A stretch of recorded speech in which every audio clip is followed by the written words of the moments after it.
MP Chermside. Madam Deputy Chair.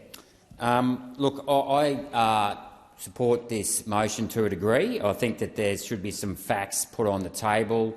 My understanding of it was that the crime that was alleged against Julian Assange should have been actually put on to some Guardian journalists who actually released the encryption code that gave access to the WikiLeaks file. That was actually by the Guardian, and these particular journalists actually wrote down the encryption code in a book that they wrote about WikiLeaks. So I fail to see why Julian Assange is actually being held accountable for this particular so-called crime, and not the Guardian journalists who released the actual encryption code. I'm also led to believe that there is another leaker of data that also leaked similar files that Julian Assange is accused of being guilty of, and the US government isn't actually going after them.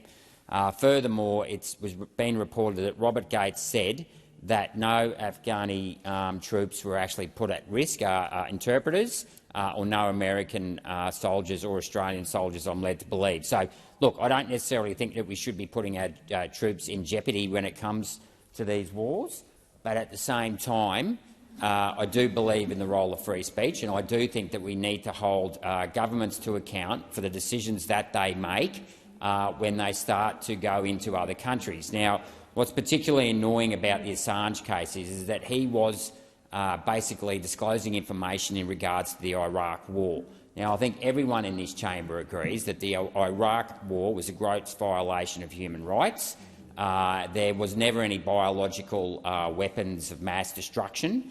The whole thing seemed to be a setup. I mean, my view on this is, the year before this war was started, Saddam Hussein said that he was going to start accepting payment for oil in the euro, and anyone that's followed the machinations of the International Bank of Settlements and prior wars throughout history knows that whenever you start to attack a currency, that is when the bankers come in. And we saw that with when they took out Gaddafi. He was talking about bringing in the African dinar backed by gold. That's not just my opinion. A bloke by the name of Sidney Blumenthal, who was an advisor to Hillary Clinton, that was later leaked on WikiLeaks. He advised against that as well.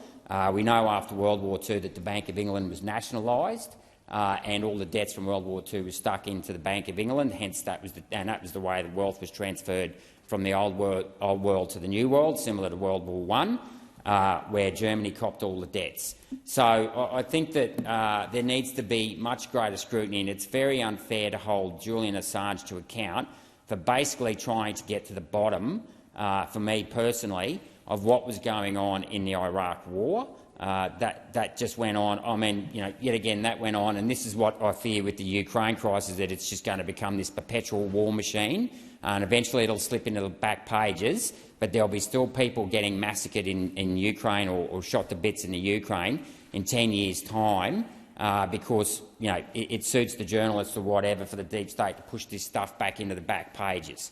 So I support. Look, and the other thing that needs to be noted is I thought it's where do you draw the line today between what is journalism? I know that there was a court case in 1971 where the US military tried to take the New York Times to account for an article they posted about My Lai. I think My Lai massacre, was that the one?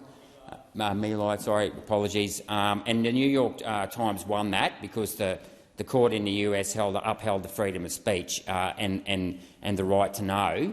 And I believe that obviously as we transition into the internet world, bloggers and all that sort of thing are entitled to freedom of speech. Like I said, I don't think we should jeopardise our troops, but the point is that there has been no evidence shown whereby anything that was leaked out of WikiLeaks jeopardised any troops. The war in Iraq and Afghanistan is now over, so there is no longer an ongoing threat to any of that information that was leaked. But furthermore, the question needs to be asked is why is it that Julian Assange in jail under heinous conditions when other people that were more responsible for many more deaths aren't actually having the finger pointed at them and being asked, well, how did we get into this situation in the first place?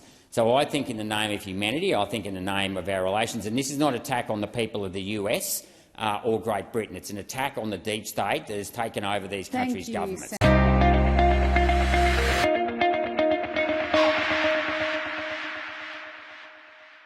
Authorised G. Rennick, LNP Chermside.